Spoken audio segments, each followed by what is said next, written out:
할렐루야. 예배 자리에 오신 모든 분들 진심으로 환영하고 축복합니다. 환영하고 축복합니다. 시험 기간이어서 그런지 많이 자리가 없는데 우리 한번 기쁨으로 찬양하며 또 나아가는 그런 시간들이 되었으면 좋겠습니다. 먼저 찬양하기 전에 사도신경으로 내 신앙을 고백하도록 합시다. 전능하사 천지를 만드신 하나님 아버지를 내가 믿사오며 그 외아들 우리 주 예수 그리스도를 믿사오니 이는 성령으로 잉태하사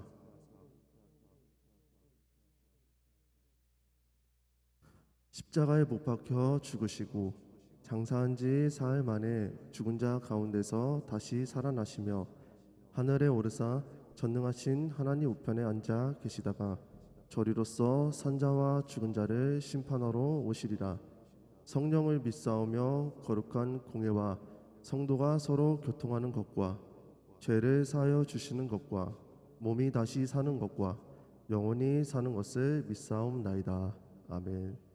네, 우리 같이 자리에서 일어나서 우리 주님의 이름을 찬양하며 나아가도록 합시다.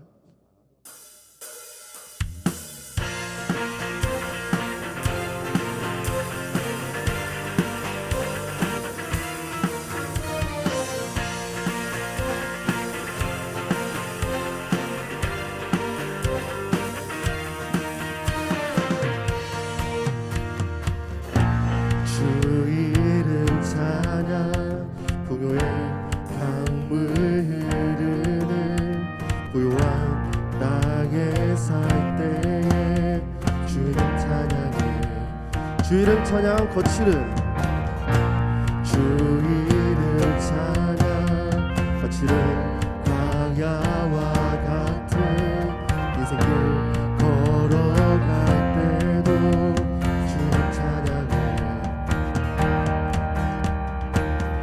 모든 축복 주신 주님 찬양하리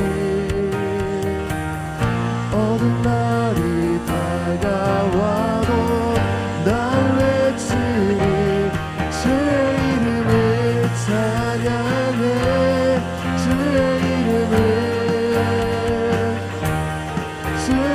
이름을 찬양해 영원한 주 이름 찬양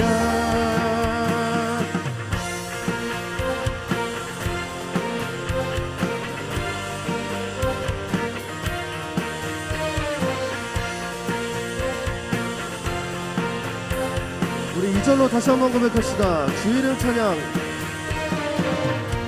주 이름 찬양 햇살이 나를 비추고 만물이 새롭게 될 때 주 이름 찬양해 주 이름 찬양 가는 길 험할지라도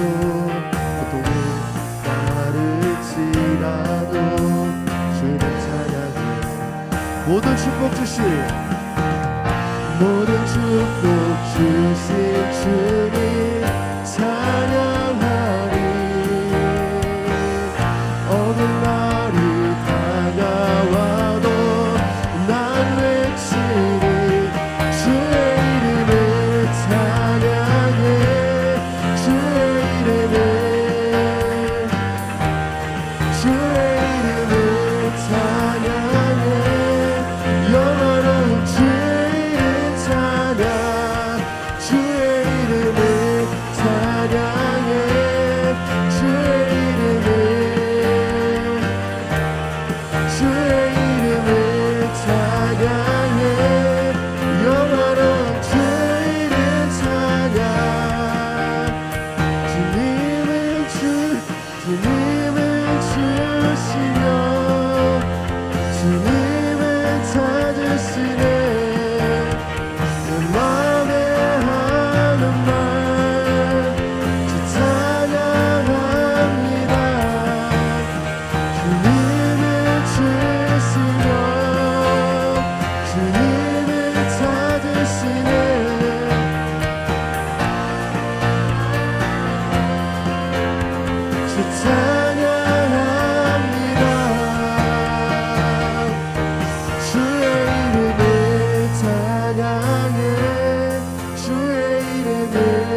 마지막으로 한 번 더 고백합시다. 주의 이름을 찬양해.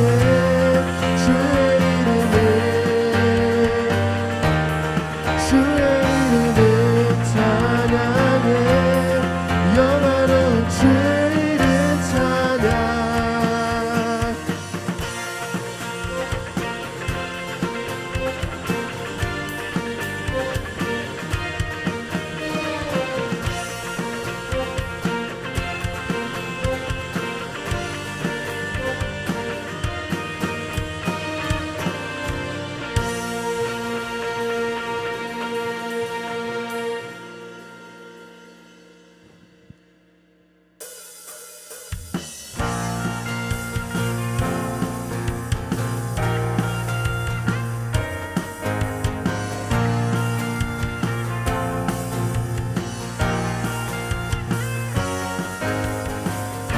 저 높은 하늘 위로 밝은 태양 떠오르듯이 난 주저앉지 않으리. 어떤 어려움에도 주의 길을 선택하리. 뜻 가운데로 걸으리.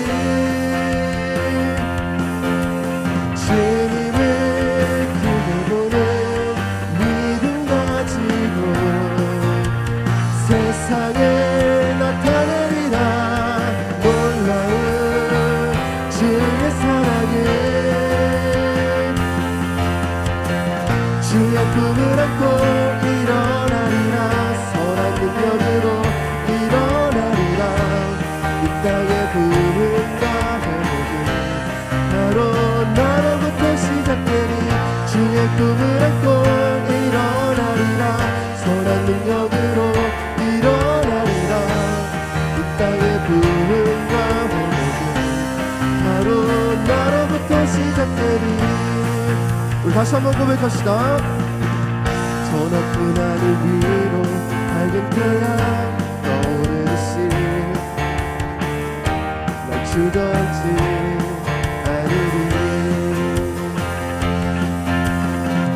어떤 어려움에도 주의 길을 선택하리. 그 가운데로 걸으리. 주님을 크게 보는 믿음 가지고 세상에 나타내리라. 놀라운 주의 사랑을 주의 꿈을 안고 일어나리라. 선한 능력으로 일어나리라. 이 땅의 부흥과 회복은 바로 나로부터 시작되니 주의 꿈을 안고 일어나리라. 선한 능력으로 일어나리라. 이 땅의 부흥과 회복은 바로 주님을 크게 보는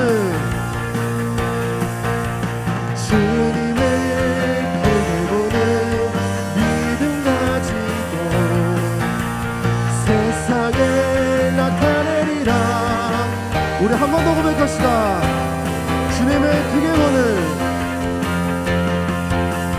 주님을 크게 보는 믿음 가지고 세상에 나타내리라.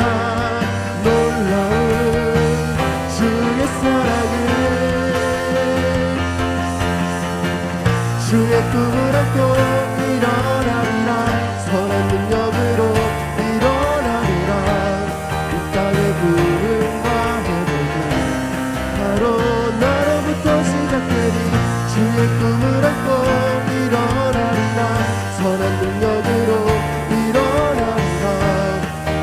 마지막으로 한 번 더 고백합시다. 주의 꿈을 안고 주의 꿈을 안고 일어나리라 일어나리라 이 땅의 부흥과 회복은 바로 나로부터 시작되니 주의 꿈을 안고 일어나리라 선한 능력으로 일어나리라 이 땅의 부흥과 회복은 바로 나로부터 시작되니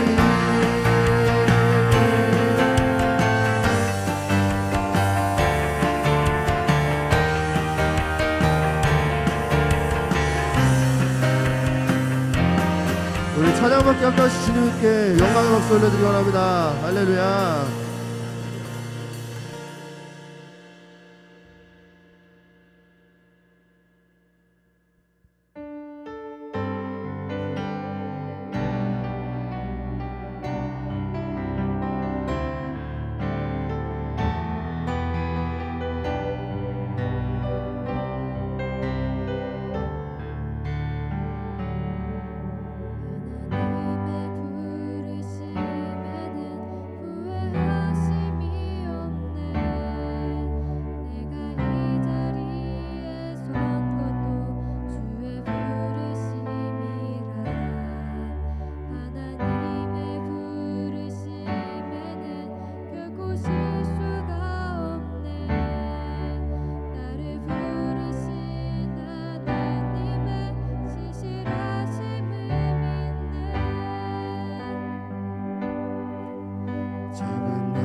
오직 감사와 순종으로 주의 길을 가리라 때론 내가 연약해져도 주님 날 도우시니 주의 놀라운 그 계획을 나는 믿으며 살리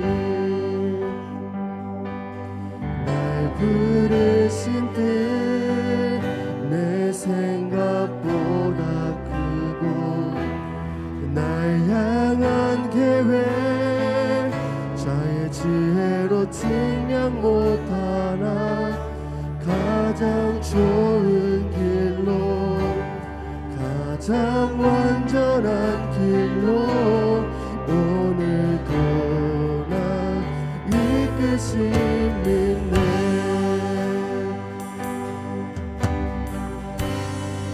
작은 나를 부르신 뜻을 나는 알 수 없지만 오직 감사와 순종으로 주의 길을 가리라 때론 내가 연약해져도 주님 날 도우시니 주의 놀라운 그 계획을 나는 믿으며 살리 날 부르신 뜻 내 생각보다 크고 날 향한 계획 나의 지혜로 증명 못하나 가장 좋은 길로 가장 완전한 길로 우리 계속해서 고백합시다. 날 부르신 뜻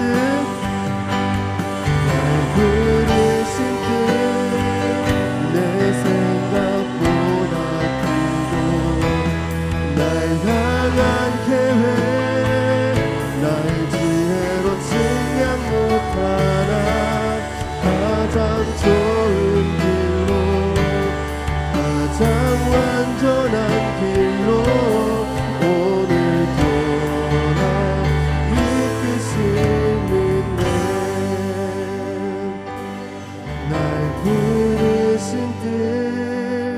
내 생각보다 크고 날 향한 계획 나의 지혜로 증명 못하나 가장 좋은 길로 가장 안전한 길로 오늘도 나 이끄심 믿네.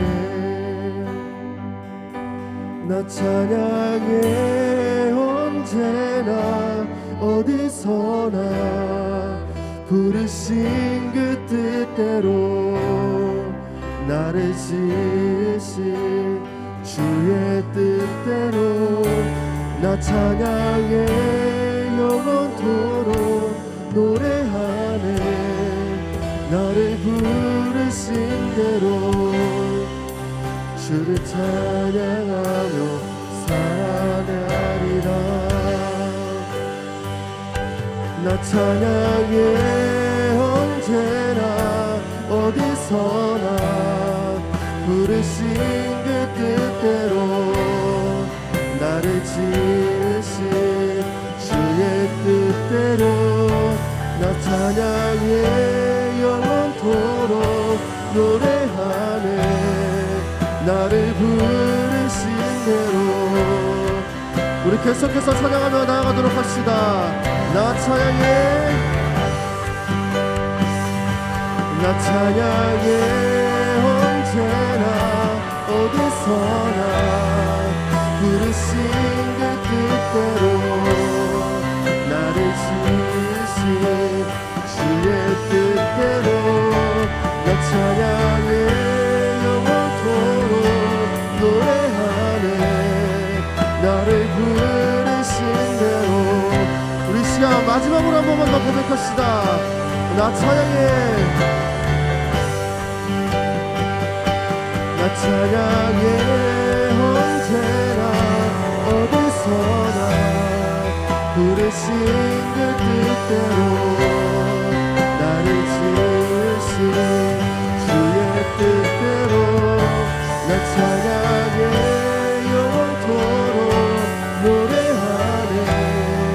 나를 부르신 대로 우리 시간 우리 지금까지 고백했던 찬양의 묵상들을 기억하며 우리 주님께 같이 기도하며 나아가도록 합시다. 같이 기도하겠습니다.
기도하겠습니다. 사랑과 은혜가 풍성하신 하나님 아버지, 오늘도 제 중고등부를 주님의 전으로 불러주시고 한 마음으로 예배하게 하심에 감사드립니다. 바쁜 일상과 여러 책임 속에서 우리들의 마음이 지치고 흔들릴 때가 많음을 고백합니다. 해야 할 일들이 앞에서 부담을 느끼고 비교와 염려 속에서 스스로를 힘들게 하는 연약함을 주님께서 긍휼히 여겨 주시옵소서. 혹시라도 저희가 하나님보다 세상의 기준과 결과를 더 의지했다면 그 모습을 용서하여 주시고 다시금 주님을 신뢰하는 믿음을 허락하여 주시옵소서. 각자의 자리에서 맡겨진 일들을 감당하는 가운데 지혜와 인내를 더하여 주시고 흔들리는 마음 위에 주님의 평안을 더하여 주시옵소서. 지친 몸과 마음에는 새 힘을 주시고 어떠한 상황 속에서도 주님을 바라보는 시선을 잃지 않게 하여 주시옵소서. 이 시간 드려지는 예배 가운데 주님께서 함께하여 주시고 선포되는 말씀을 통하여 위로와 도전을 허락하셔서 한 사람 한 사람이 삶 속에서 말씀을 붙들고 살아가게 하여 주시옵소서. 또한 말씀을 전하시는 전도사님을 기억하여 주시옵소서. 말씀을 준비하실 때마다 성령의 지혜와 능력을 더하 주시고 사역 가운데 기쁨과 감사가 넘치게 하시며 영육 간의 강건함으로 붙들어 주시옵소서. 전도사님의 마음과 걸음을 주님께서 늘 인도하여 주셔서 아이들을 향한 사랑과 섬김이 더욱 깊어지게 하여 주시옵소서. 중고등부 모든 학생들의 걸음과 미래를 주님께 맡겨드리오니 각자의 자리에서 최선을 다할 수 있도록 인도하시고 어떠한 상황 속에서도 하나님께서 함께하심을 믿는 성숙한 믿음의 사람들로 자라나게 하여 주시옵소서. 이 모든 말씀 우리를 구원하신 예수 그리스도의 이름으로 기도드립니다. 아멘.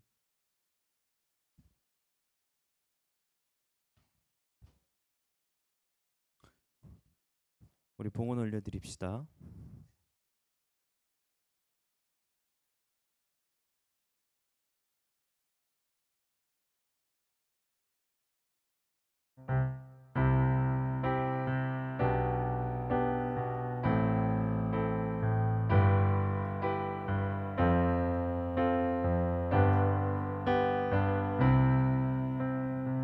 내게 있는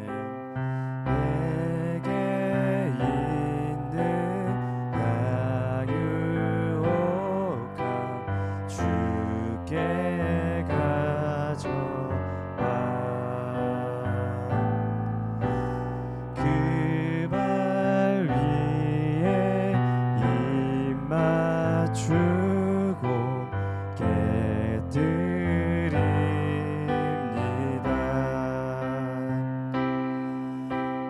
나를 위해 험한 산길 오르신 그 발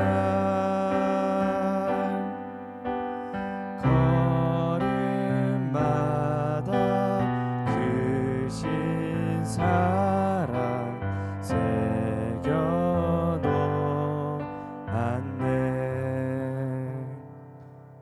여러분 헌금을 가지고 기도합니다. 하나님 감사합니다. 주님, 저희가 주님 앞에 올려드린 이 헌금들 주님 기뻐 받아 주시옵소서.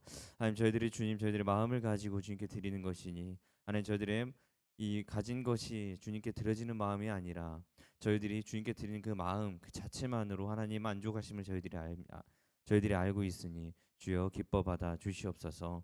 하나님, 더 나아가 저희들이 더 성장하여서 앞으로도 나의 삶의 전부를 주님께 맡기고 내가 전부 주님의 것임을, 나의 모든 것이 주님의 것임을 인정하는 믿음을 가지고 살아가게 하여 주시옵소서. 감사합니다. 예수님의 이름으로 기도합니다. 아멘. 오늘 우리에게 주신 말씀 사도행전 6장 1절에서 7절의 말씀입니다. 사도행전 6장 1절에 7절의 말씀, 혹시나 성경이 없으신 분들은 주보 뒷면에 말씀이 있습니다. 사도행전 6장 1절에서 7절의 말씀, 저 한 절 여러분 한 절 교독하시고 마지막 7절은 같이 읽도록 하겠습니다. 그때 제자가 더 많아졌는데 헬라파 유대인들이 자기의 과부들이 매일의 구제에 빠짐으로 히브리파 사람을 원망하니 두 사도가 모든 제자를 불러 이르되 우리가 하나님의 말씀을 제쳐놓고 접대를 일삼는 것이 마땅하지 아니하니 형제들아, 너희 가운데서 성령과 지혜가 충만하여 칭찬받는 사람 7을 택하라. 우리가 이 일을 그들에게 맡기고 우리는 오로지 기도한 일과 말씀 사역에 힘쓰리라 하니 온 무리가 이 말을 기뻐하여 믿음과 성령이 충만한 사람 스데반과 또 빌립과 브로고로와 니가노르와 디몬과 바메나와 유대교에 입교했던 안디옥 사람 니골라를 택하여 사도들 앞에 세우니 사도들이 기도하고 그들에게 안수하니라. 하나님의 말씀이 점점 왕성하여 예루살렘에 있는 제자의 수가 더 심히 많아지고 허다한 제사장의 무리도 이 도에 복종하니라. 아멘. 오늘 말씀 일꾼의 영성이라는 제목으로 우리가 사도행전의 6장의 말씀을 살펴볼 건데요. 네, 뭐 여러모로 고생이 많았죠. 얼굴들이 아주 어둡네요. 눈가가 어두워요. 아무튼 고생 많았고 이제 아직 안 끝나지 않았죠. 네, 잘 끝날 겁니다. 뭐 시험에 너무 거기에 매이지 마세요. 인생 어떻게 될지 아무도 모르거든요. 그러니까 언제나 열심히만 하시고 후회를 하지 말자, 그런 마음으로 하시기 바랍니다. 네, 오늘 임직자 선거가 있어요. 네, 중직자 선거가 있어서 이제 장로님, 권사님, 집사님 이렇게 투표를 우리가 하게 될 겁니다.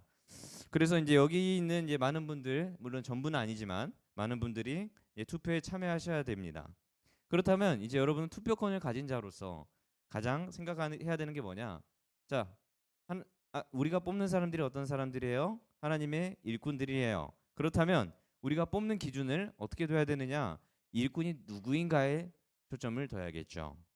그래서 여러분이 나이를 불문하고 비록 청소년부지만 이제 앞으로도 우리 교회를 담당해 주실 집사님들과 장로님들, 권사님들 전부 잘 뽑으셔서 아주 유익한 교회를 만들 수 있도록 여러분도 참여해야 될 의무가 있습니다. 자, 그렇다면 오늘 주제대로 하나님의 일꾼은 어떤 사람이냐는 겁니다. 일꾼의 영성, 이를 주제로 오늘 말씀에서 일곱 집사의 선출에 대한 이야기를 제가 할 겁니다. 일곱 집사, 자, 사도행전에 나오는 초대교회 예루살렘 교회에 일곱 집사가 선출되었던 그 사건 우리가 살펴볼 겁니다. 말씀을 보겠습니다. 1절입니다. 그때 제자가 더 많아졌는데 헬라파 유대인들이 자기의 과부들이 매일의 구제에 빠짐으로 히브리파 사람을 원망하니. 자, 1절을 보시면 제자가 예루살렘 교회에 많아졌다라고 이야기합니다. 예루살렘 교회에 예수를 믿는 성도들이 늘어나고 있다는 거죠. 자, 예루살렘 교회가 수적인 부흥, 그것을 경험하고 있습니다. 자, 근데 여기에 보면은 두 부류의 집단이 등장을 하죠. 자, 첫 번째 헬라파 유대인들이 등장을 하고요. 그리고 히브리파 사람, 히브리파 유대인들이 등장합니다. 이 두 부류가 예루살렘의 주를 이뤘던 부류들이에요. 그래서 근데 좀 다르잖아요. 지금 헬라파 유대인과 히브리파 유대인들. 이 두 집단, 두 집단 사실 서로 보면 다 유대인들이에요. 같은 유대인들이고 같은 뿌리의 사람들이에요. 같은 혈통이고요. 그런 사람들이에요. 그런데 좀 살아온 배경이 다른 부류예요. 이 두 부류가. 먼저 나왔던 헬라파 유대인들의 경우에는 유대인들이 맞는데, 그런데 이제 극심한 그 기독교 박해 시기 때, 이때 이제 좀 로마 곳곳으로 흩어져 가지고 도망 다니면서 망명을 했던 사람들이에요. 이 사람들이. 그러다가 이제 다시 예루살렘으로 돌아와서 이제 예루살렘 교회에 편입된 공동체입니다. 그리고 이제 이 사람들은, 그러니까 헬라파라고 하잖아요. 그리스 문화를 얘기하는 거예요. 헬라는 그리스 문화에 아주 적응이 돼 있는 사람들이에요. 그러니까 유대인들의 문화, 히브리 문화가 아니라 밖에서 지내다 보니까 이제 헬라, 그리스 문화에 익숙하기 때문에 좀 더 개방적이고 국제적인 성향을 지녔어요. 네, 개방적이에요, 되게. 비교적 개방적이고요. 그리고 나머지 한 부류, 히브리파 유대인 사람들이 나오죠. 히브리파. 이들은 매우 보수적인 사람들입니다. 그래서 이 박해 시기 때 이 사람들은 계속해서 유대 땅에 남아 있었습니다. 완전 토종 유대인들입니다. 문화적으로도 히브리 문화에 집중이 되어 있고, 이 사람들은 헬라 문화에 그다지 익숙하지도 않고 좋아하지도 않습니다. 그렇기 때문에 이방 문화에 대해 개방적이지도 않습니다. 이 두 부류, 이 헬라파 유대인과 히브리파 유대인들, 물론 같은 민족이고 같은 하나의 민족이에요. 그러나 사실 경험해 온 게 다르죠. 둘의 사이가 어땠을 것 같아요? 썩 맞진 않았을 거라는 겁니다. 그래서 이런 거죠. 이런 게 있어요. 문화적 차이로 인한 아마 불편한 기류가 두 집단 가운데 있었을 겁니다. 물론 싸우지는 않았을 수 있지만 아마 불편했을 겁니다. 좀 예를 들어 볼까요? 우리나라는 되게 기독교가 되게 보수적인 편이에요. 그렇죠? 예배 시간에 되게 경건한 자세로 앉아서 예배를 드려야 하고, 예를 들면 이제 좀 어떤 분들은 모자 쓰는 것도 되게 좋아하시지 않는 분도 계시고, 그 이유가 뭐예요? 조금 더 경건하게 올바른 모습으로 우리가 바른 단정한 상태로 예배를 드리자는 개념에서 이렇게 드리고 있죠. 근데 미국으로만 넘어가도 어떤 식이냐? 일단 먼저 우리처럼 헌금을 저렇게 아주 소중하게 가져오지 않습니다. 미국은 헌금을 계좌로 바로 쏴버립니다. 거기는 바로 1년치를 바로 계좌로 쏴버립니다. 헌금 내지 않습니다. 1년 동안. 그런 식으로 헌금도 하고요. 또 예를 들면 기본적으로 예배 때 뭐 다리 꼬고 팔짱 끼고 다리 꼬고 앉는 것도 뭐 크게 이상하게 여기는 문화는 아닙니다. 여러모로 이 문화가 달라요. 예, 우리나라 우리 크리스천들이 우리 한국 땅의 크리스천들이 보기에는 저 미국 땅의 사람들은 조금 예의가 없어 보일 수도 있어요. 그런 것처럼 이런 걸 보다 보면 불편한 기류가 발생한다는 겁니다. 저 그룹과 우리 그룹 간에 차이가 있어요. 다르다. 저 그룹은 조금 내가 볼 때는 아닌 것 같다. 경건하진 않은 것 같아. 라면서 그런 생각이 든다는 겁니다.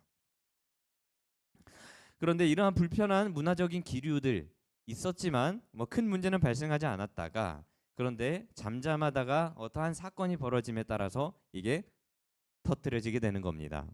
그게 바로 오늘 사건인데요. 헬라파와 히브리파 이 둘 사이에 다툼이 일어났습니다. 1절을 계속해서 보시면 예루살렘 교회가 행했던 사역 중 하나가 있는데 뭐냐? 구제입니다. 구제가 뭔지 알아요? 구제 사회적인 약자들을 돕는 것을 구제라고 합니다. 그래서 이제 예루살렘 교회에서 이제 헌금을 받을 거 아니에요. 헌금을 받아가지고 교회에서 뭘 했느냐? 이 헌금을 이제 약자들에게 경제적으로 힘든 약자들에게 나누어 주는 겁니다. 좀 더 삶이 윤택해질 수 있도록. 그러면서 경제적인 어려움이 있는 자들을 도왔는데 문제는 한 가지 행정적인 문제가 발생합니다. 헬라파에 속한 유대인 과부가 뭐예요? 남편이 없는 자들을 얘기합니다. 남편을 잃은 자들, 남편을 잃어서 이제 홀몸인 여인들을 얘기합니다. 이 사람들 경제적으로 어려웠을 거예요. 이 시대 당시에는. 왜냐하면 남자가 기본적으로 돈을 벌었기 때문에.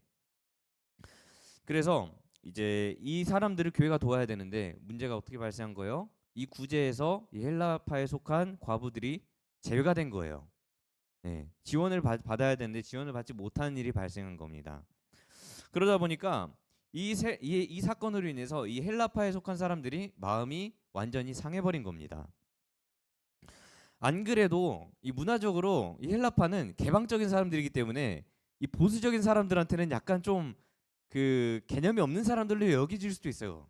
그 느낌이. 그러다 보니까 조금 소외감을 느꼈을 수도 있습니다. 소외감. 왜요? 여러분 히브리파가 사실상 정통 유대인들이죠. 예, 이스라엘은 히브리인들이에요. 거기에 익숙한 사람들이 아니기 때문에 소외감이 좀 들던 사람들인데 이제 문제는 갑자기 이제 이 열등감을 가지고 있던 사람들인데 그럼에도 이제 교회에서 지원해 주는 것마저도 갑자기 제외가 돼 버린 겁니다. 그러니까 마음이 상하는 거죠. 네, 그래서 히브리파 사람들을 원망하기 시작한 겁니다. 왜요? 히브리파 사람들이 이 구제를 담당했거든요. 구제를 담당했는데 그거를 헬라파를 지원을 안 해준 거죠. 네, 물론 좀 악한 감정을 가지고 이랬을 수도 있어요. 저 헬라파를 싫어해서 그렇게 했을 수도 있지만 오늘 1절에서 보면 이제 계속해서 성도가 늘어나고 있다고 하잖아요. 그러니까 아마도 행정적인 실수가 교회 사람이 많아지니까 일어난 걸로 보입니다. 너무 많다 보니 감당이 안 되는 거죠. 네, 그러나 실수이더라도 이 서운함과 오해의 감정은 아무렇지 않게 넘기기 어렵습니다. 그래서 이제 이 다툼 가운데 뭘 하느냐? 예루살렘 교회의 이제 리더십이었던 이 12사도들이 모여서 한 가지 제안을 합니다.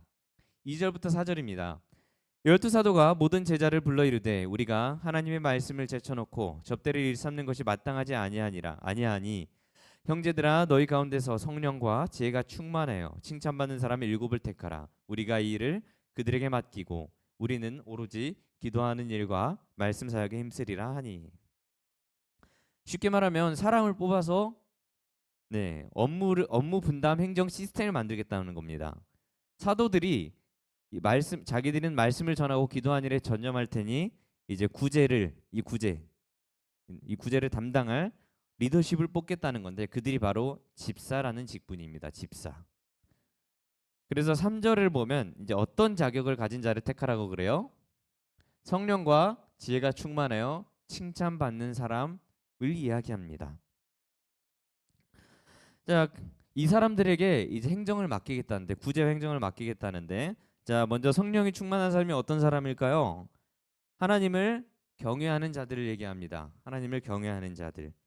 그리고 또한 지혜로운 자들, 지혜가 충만한 자들 어떤 사람들이에요? 민감한 그 사람들의 감수성들을 고려할 수 있고 이제 여러 가지 상황에서 지혜롭게 대처할 수 있는 사람들을 이야기합니다. 그리고 그리고 또 칭찬받는 사람이라고 하죠. 칭찬받는 사람, 뭐 이거는 우리가 이해하기 어렵지 않을 것입니다. 네, 그래서 이제 뭐 하느냐? 어떤 사람이 맡게 되느냐? 헬라파, 히브리파 모든 사람들에게 인정받는 사람들을 얘기하는 겁니다. 네. 두 이제 집단 간의 갈등이 있었겠죠. 그럼에도 불구하고 이 갈등을 뛰어넘어서 칭찬받는 사람들이 분명 있을 겁니다. 그 사람들을 이제 이 리더십으로 세우라는 얘기입니다. 이게 사도들이 했던 제안입니다. 그렇다면 어떻게 되겠어요? 의심의 불씨가 별로 일어나지 않겠죠. 이 사람들이 조금 행정적인 실수를 하더라도 의심하진 않을 겁니다. 왜요? 적어도 이 사람들이 정직한지 알기 때문이죠. 그래서 세우라고 하는 거예요. 자, 그래서 이제 뽑힌 자들이 어떠한 자들을 뽑았는지 누군지 우리가 한번 5절에서 6절에서 봅시다. 자, 5절과 6절입니다.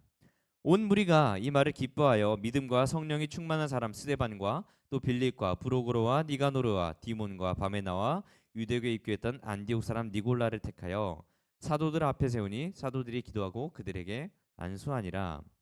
자, 봅시다. 여기에 유명한 스데반 집사님도 있죠. 그런데 이제 신기한 것은 이들이 뽑힌 사람들의 이름을 보면 전부 다 헬라파예요. 헬라파에 속한 사람들이에요. 자, 이 헬라파에 속한 사람들이 뽑혔어요. 그런데 아까 말했죠. 헬라파는 되게 개방적인 사람들이에요. 그런데 이 헬라파의 이 뽑힌 7사람, 이 사람들은 뽑혔다는 게 무슨 의미겠어요? 히브리파 사람들한테도 인정을 받는 사람들인 겁니다. 이 사람들이. 그래서 이 사람들은 이제 교회의 재정적인 문제들과 구제에 대한 다양한 행정적인 책임들을 맡게 될 겁니다. 그리고 이것이 오늘날 교회의 직분의 기초가 되었습니다. 집사라는 직분이 여기서 이제 나오는 겁니다. 자, 무엇보다 뭐예요? 모두가 인정하는 그런 사람. 그러니까 이 사람들은 어떤 사람들이에요? 이 양쪽에 속하지 않고 딱 중심을 잡을 수 있는 그런 사람들이란 얘기인 거죠. 일단 이것을 기억하면서 계속 봅시다. 자, 그래서 우리가 이 사람들을 봤을 때 생각해 봐야 되는 건 성도들은 무리를 짓는 일에 조금 조심할 필요가 있습니다. 물론 우리는 공동체입니다. 무리를 이뤄야 되는 사람들이에요. 이거는 맞는 얘기입니다. 하지만 히브리파와 헬라파 이런 식으로 나뉘어서 무리를 짓다 보니 이제 뭐가 나와요? 안 좋은 것들이 나오기 시작합니다. 물론 히브리파, 헬라파 나눠질 수는 있어요. 그러나 중요한 거는 뭐냐? 서로를 향한 험담이나 편가르기식의 이러한 불만들이 계속 나온다는 겁니다. 그런 식으로 행동하면 안 되는 겁니다. 나눠질 수는 있어요, 공동체가. 왜냐하면 이때도 예배가 나눠져 있어요. 왜냐하면 헬라파와 히브리파라 했잖아요. 언어가 좀 안 맞아요, 둘이 또. 예배도 따로 드려요, 둘이는. 예, 싫어서가 아니라 언어가 안 맞기 때문에 예배를 또 따로 드렸어요. 그러나 이렇게 갈라질 수는 있으나 그렇다고 해서 이 집단 저 집단을 함부로 험담하거나 그것을 나쁘게 여겨서는 안 된다라는 겁니다. 왜요? 어느 쪽이 있든 모두가 나의 공동체이면서 내가 사랑해야 할 형제 자매들이기 때문이죠. 7집사가 바로 이것을 감당할 수 있는 사람들이었던 겁니다. 그래서 헬라파에서 7집사였던 사람들은 어떤 사람이냐면 히브리파 사람들의 이 문화적인 차이도 이해를 하면서 받아들였던 사람들인 거죠. 네, 이것이 이제 이 7집사들이 받는 신뢰였습니다. 자, 제가 이 말을 하는 거는 이제 일꾼들은 어떤 자질을 갖춰야 되느냐? 양쪽 진영의 비율을 맞추는 그런 사람들을 얘기하는 게 아닙니다. 이쪽에 있는 사람들일지라 내가 이쪽에 있더라도 저쪽이 옳은 말을 하면 그거를 받아들일 줄 알아야 된다는 겁니다. 우리가 잘못했으면 잘못을 인정할 줄도 알아야 된다는 겁니다. 이 진영 논리에 따라가면 안 된다는 겁니다. 네. 공명정대하게 정직하게 일을 처리할 수 있는 그런 사람들이 바로 하나님의 일꾼들이 되는 겁니다. 자, 그렇다면 이제 7집사를 뽑고 난 후의 결말을 우리가 봅시다. 7절입니다.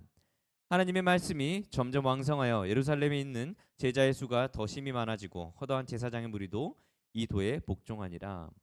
7집사가 뽑히고 그들의 헌신으로 인해서 이제 성도들 간의 불화가 해결이 됐습니다. 자, 교회 사역은 안정화가 되었고 이제 어떻게 됩니까? 하나님의 말씀이 왕성하여졌다고 이야기합니다. 왕성하여졌고 제자의 수가 그렇게 늘어나는 겁니다. 그러니까 이제 업무 분담이 잘 된 거예요. 사도들은 말씀을 전하는 자들이었기 때문에 여기에 집중을 해서 말씀을 준비하고 기도하면서 그 성도들의 영성을 책임지고 가르쳤습니다.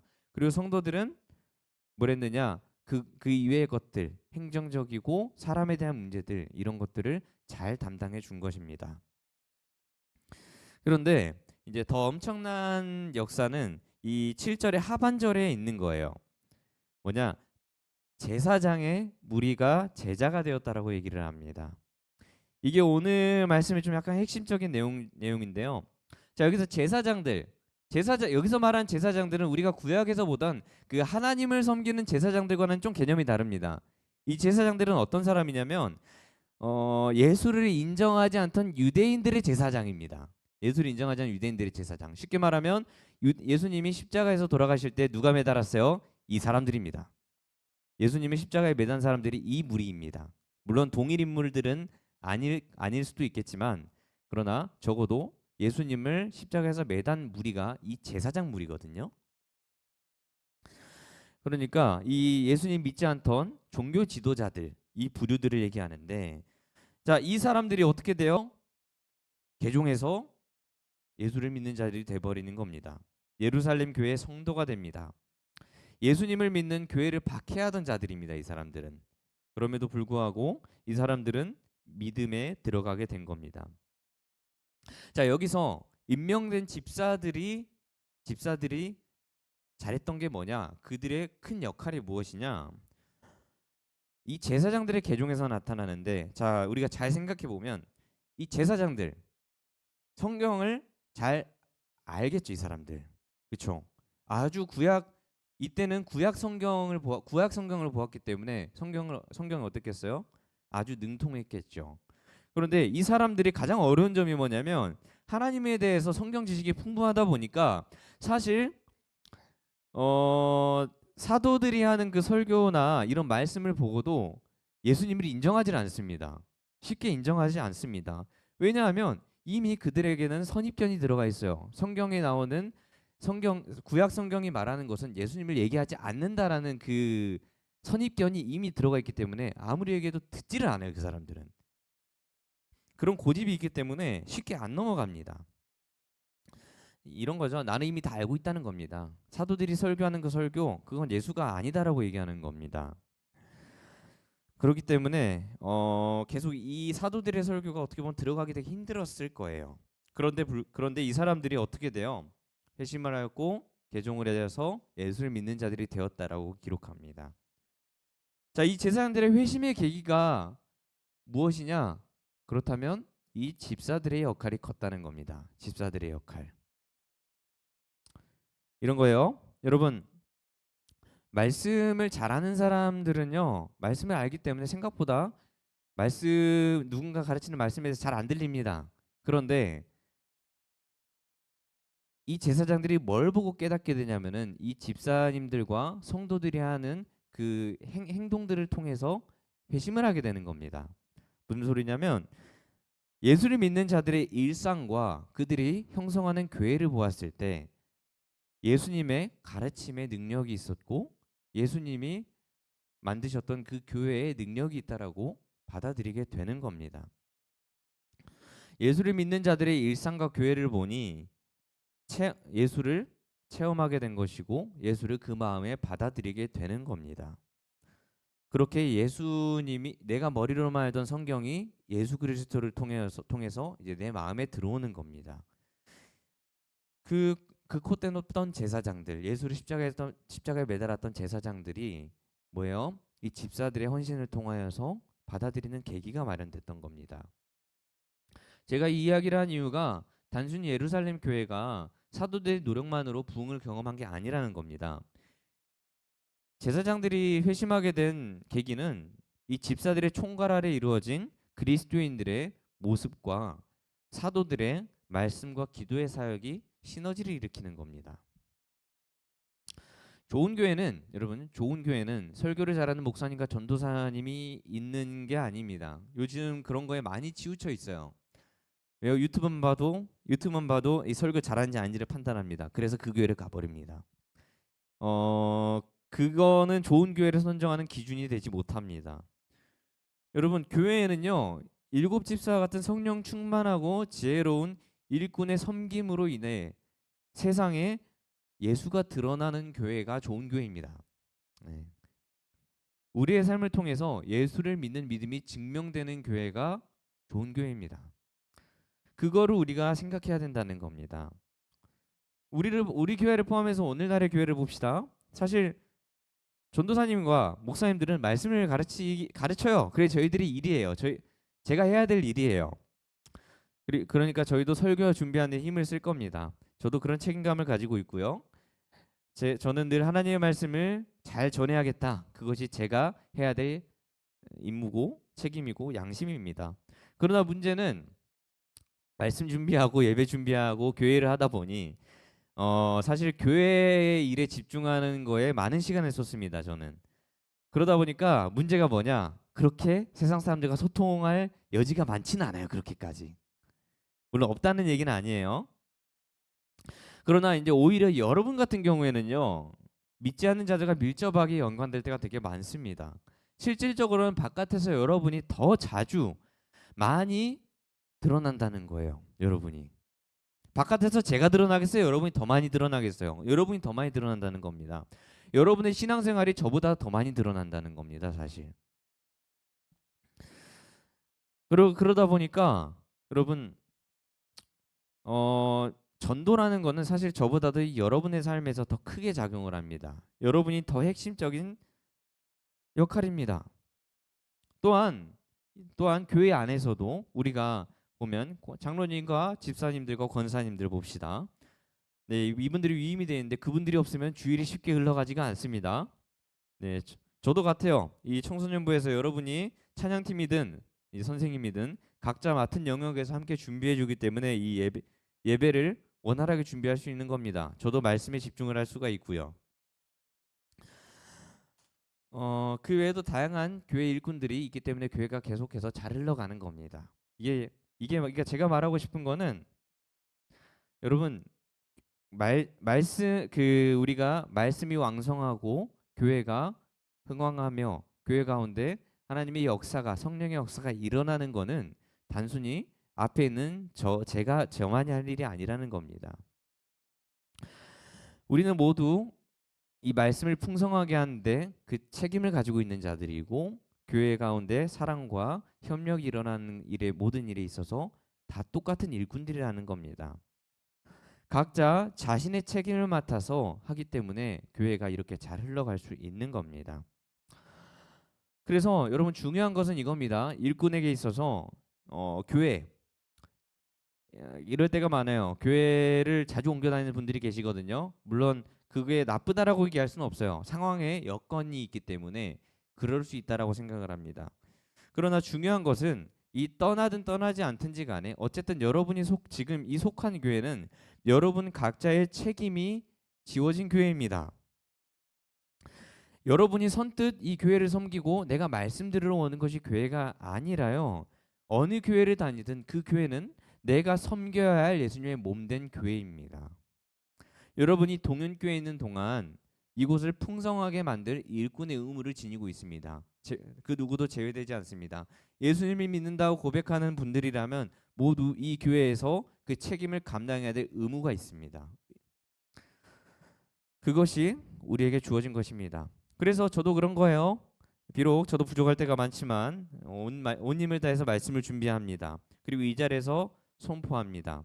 여러분이 어떻게 살아야 할지, 어떻게 말씀대로 살아야 할지를 제가 제시할 겁니다. 그리고 기도할 것이고요. 그렇다면 여러분은 교회의 일들과 예배 준비에 힘을 써야 합니다. 그리고 온 힘을 다해서 선포되는 말씀에 따라 예수님의 가르침대로 세상에서 그 모습을 보여줘야 합니다. 그 시너지가 교회를 빛과 소금이 되게 합니다. 우리 모두가 다 연결이 되어 있습니다. 모두가 각자 내일 잘하면 되는 게 아니라 모두가 그 일을 맡아서 해야 그 각각의 일도 원활하게 풀어질 수 있는 겁니다. 제가 계속해서 예배를 혼자 준비해 봅시다. 저 말씀 준비에 소홀해질 가능성이 매우 큽니다. 제가 말씀을 제대로 준비하지 않는다면 여러분이 이제 어떻게 되겠습니까? 예배에 올 이유가 또 사라집니다. 다른 예배를 듣고 싶어지게 될 겁니다. 모두 연결이 되어 있습니다. 모두가 하나로 되어 있습니다. 여러분이 열심을 다해줘야 저도 열심을 다해 말씀을 선포할 수 있고, 저도 열심을 다해 말씀을 선포해 여러분도 여러분의 사역 가운데 열심을 다할 수 있는 것입니다. 뭐가 더 높고 낮음은 존재하지 않습니다. 여기서 모두가 없어서는 안 된다는 거죠. 그래서 이제 디모데후서 2장 15절의 말씀을 보고 우리가 좀 이제 마치도록 하겠습니다. 너는 진리의 말씀을 옳게 분별하며 부끄러울 것이 없는 일꾼으로 인정된 자로 자신을 하나님 앞에 드리기를 힘쓰라. 사도 바울이 디모데에게 얘기하는 건데요. 너는 진리의 말씀을 똑바로 알고 뭐해라? 하나님 앞에 부끄러울 것이 없는 자가 되어서 하나님께 나를 드리라고 합니다. 아까 말했듯이 저는 말씀을 전하는 일에 소홀히 하지 않고 책임을 다할 겁니다. 그것이 제 양심이고 하나님 앞에 부끄럽지 않기 위해서 하는 겁니다. 여러분은 하나님의 일꾼으로서 그분 앞에 부끄럽지 않기 위해서 어떻게 살 것인지 이제 고민하셔야 됩니다. 물론 하나님은 이러한 부족한 나를 받아주십니다. 나의 실수도 받아주십니다. 그러나 예배라는 입장에서, 그리스도인의 입장에서 우리는 거룩하여져서 주님께 나아가는 일에, 하나님께 부끄럽지 않은 그리스도인의 모습을 갖추는 일에 우리는 힘을 낼 필요가 있다는 겁니다. 우리 다 같이 이 말씀 다 같이 좀 읽어보겠습니다. 다 같이 읽겠습니다. 시작. 너는 진리의 말씀을 옳게 분별하며 부끄러울 것이 없는 일꾼으로 인정된 자로 자신을 하나님 앞에 드리기를 힘쓰라. 이런 여러분이 되기를 소망하면서 오늘 예루살렘의 7집사를 뽑듯이 오늘 임직자, 직분자 투표가 있습니다. 이 후보들이 더 높은 자리로 가는 거 아닙니다. 네. 집사가 되고 권사가 되고 장로가 되는 건 더 높은 자리에 있는 사람들을 얘기하는 게 아닙니다. 이제 더 많은 책임을 감당하는 자리에 간다는 겁니다. 교회에서 더 직분을 받게 되면 더 힘들 것이고요. 더 아마 좀 시험 든 일도 많을 겁니다. 왜요? 물론 높은 자리는 아니지만 책임이 많아질수록 이제 마냥 즐거운 일만 있는 것도 아닙니다. 그러나 이 사람들은 이제 성령이 충만하고 지혜로우며 칭찬받는 분들이 되어서 기쁜 마음으로 이제 교회를 위해 헌신하실 겁니다. 그러니까 여러분 이 책임을 여러분 다 하셔야 됩니다. 여러분이 하나님의 일꾼이라고 한다면 뭐 해야 돼요? 하나님의 일꾼을 뽑는 일에도 신중하게 꼭 참여하셔야 합니다. 이것이 우리가 해야 될 겁니다. 그래서 이 책임을 감당하는 일꾼을 정하는 중대한 일에 우리가 하나님의 선하신 뜻대로 이루어질 수 있도록 오늘 투표 꼭 참여하시고 교회를 위한 투표권을 행사하시기 바랍니다. 네, 마치면서 여러분 우리는 모두 일꾼의 영성을 가져야 합니다. 뭐예요? 말씀을 풍성하게 하는 것은 여러분이 하는 겁니다. 물론 제가 전하겠지만 그것을 풍성하고 그것이 예수님의 교회를 말씀을 왕성하게 하는 것은 여러분이 하는 일입니다. 저를 포함해서요. 알겠죠? 제가 전한다고 끝나는 거 아니에요. 여러분이 그 말씀을 풍성하게 만드는 겁니다.